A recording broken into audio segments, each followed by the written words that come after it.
Hey there guys, CrossFlux here, and welcome back to Let's Play Pokemon Mystery Dungeon, Red Rescue Team. In the last episode, we crested Mount Blaze and arrived in the northern cold regions of the Frosty Forest. So, I prepared my inventory off screen, and as you can see I brought a few sleep seeds and blast seeds along, because as one would imagine, you can find quite a few ice types in this area, and blast seeds are really effective against ice types. So I figured I'd bring a few more along just to clean out my inventory of them. Alright, the Frosty Forest. So this area is not too bad, at least early on. It gets a little bit more difficult later on, once the floor layout changes. But the early layouts consist of a fairly standard deal. A few hallways connecting a few large rooms together, so nothing spectacular there. But towards some of the later floors, it changes into hardly any rooms at all, honestly. And it becomes a lot of twisty-turny hallways. Major threats of the dungeon are once again the Furret in the early levels, because their combination of stab, quick attack, and fury swipes is really devastating. It can hit incredibly hard. So definitely be on the guard for that. Let's see, alright. Speaking of Furret, it had to show its ugly mug. Be careful, Lizzie. Take it out quick. Double team it. There we go. Actually, I'm going to take this opportunity real quick to change up Lizzie's moves, just to make sure she's using good stuff. Actually, yeah, good. I changed it already. I wanted her to use her fire, metal, and fighting moves, since they're all effective against rock and ice types.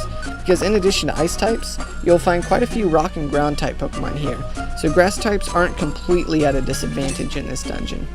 However, the biggest threats of the dungeon, I think, come from the snow runts in the later levels. They can use double team to raise their evasiveness, making it really hard to take them out quick, which is exactly what you want to do, because the other move that they love using a lot is Powder Snow, which is a global attack and is ice type. So if you're a grass type, you can't run or hide from that move. The only thing you can do is pray that you can kill the snow runt quick enough before it's able to take you out in return. Ah, okay, here we go. We see a Furret here, but it's using Struggle. So that was a cue that it was a Ditto in disguise. So yeah, Dittos can actually appear in this dungeon and some of the middle floors. So they're actually really easy to take out because they can only use Struggle once they've transformed. But the downside of that is they hardly give any experience at all. So I don't really recommend staying around too long in this dungeon for items or anything. I mainly recommend just getting through as quick as you can. I suppose I should talk about items that you can find here. You can find a lot of held items. I actually haven't found any yet, but they're really common. Like power bands, special bands, and a new stamina band, which helps keep your belly from emptying quite as fast. So that's nice. Kecleon shops can also appear here. They're basically a small little area in the dungeon where you can buy items and stuff on the go. I forgot to mention that they can appear in Mount Blaze, they're just really rare. But at the same time, they're pretty rare here too, but I remembered to talk about it this time, so I'm talking about it. So, if you have a little extra room in your inventory, I recommend bringing a TM or two along that you know you're not going to use so that you can sell it for money and buy some pretty interesting items with it. But guys, I think I've talked about all I really need to talk about here. So after this short little cutscene, I'm going to go ahead and hit the speed up button. Someone has intruded upon the forest. The enfeebled flow of icy winds. Is the intrusion to blame? It must be stopped. For it is to protect the forest.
Alright guys, just like how Mount Blaze and Mount Thunder were, this dungeon is split into 2 sections. However, this one's split closer down the middle, seeing as how the Frosty Forest only had 9 floors.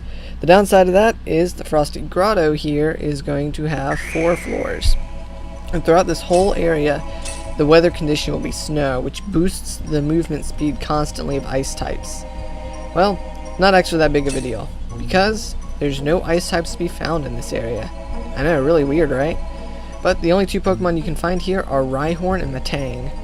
Metang has the standard tactic of takedown, so make sure that you kill it before it kills itself so that you get the experience for fighting it. Very, very occasionally in the Frosty Grotto here, you can find Reviver Seeds, like I just did, which are a super blessing. Oh my goodness, I can't begin to tell you how excited I am about having a chance at finding Reviver Seeds.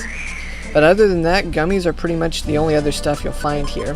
So, just trek through 4 floors. Each of the Pokemon here give tons of experience, so if you have a little extra energy at the end of your journey here, I would recommend sticking around and see if you can gain a level or 2.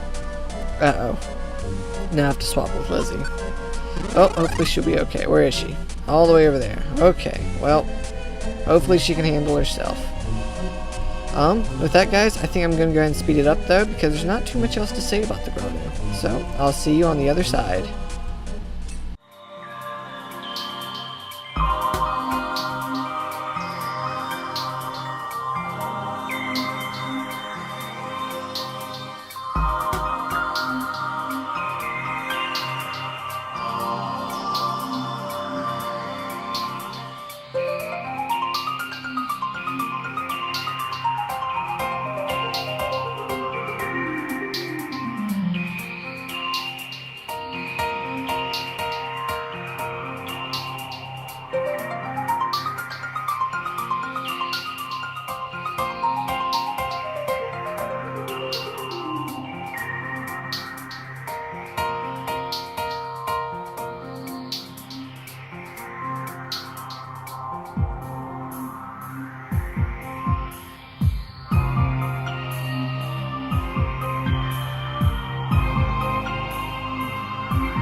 Alright guys, we're back. We finally made it to the end of the Frosty Grotto, so let's go ahead and clear it entirely. I'm sure I've traveled far into this forest. I think we'll be out if we can get through this part. Shouldn't be far. Let's keep going. Huh? Skipper, did you just say something? I didn't think so, but I thought I heard a voice. I must have imagined it. Turn back. You may not pass. Who's there? You are forbidden to pass. If you persist in trying to pass, then so be it, but only after you have defeated me. Ah, it's too bright. The ice around us is reflecting the light. And it's true because it rhymes. I am Articuno, the warder of ice. Those that enter the forest I shall destroy with all my might. Let us begin. Alright, Articuno, level 33 and 450 points worth of HP at his disposal. This thing is a monster, especially if you are a grass type. Because the biggest move that you really have to worry about is its Powder Snow. And as I mentioned before with the Snow Runt, Powder Snow will hit the whole floor, so no grass type Pokemon is safe. Let me see here, I gotta rearrange Lizzie's moves real quick, have her just use Ember, since that's her most powerful move against Articuno here. The only real strategy I have is, since Articuno also knows Mist, which prevents stat lowering, so you can't try Mud Slap or anything like that, is pretty much just brute force your way through this fight. That's my literal only recommendation. Blast Seeds can deal a decent amount of damage if you still have a few left, so I'm going to consume the rest of mine and then follow up with Water Guns.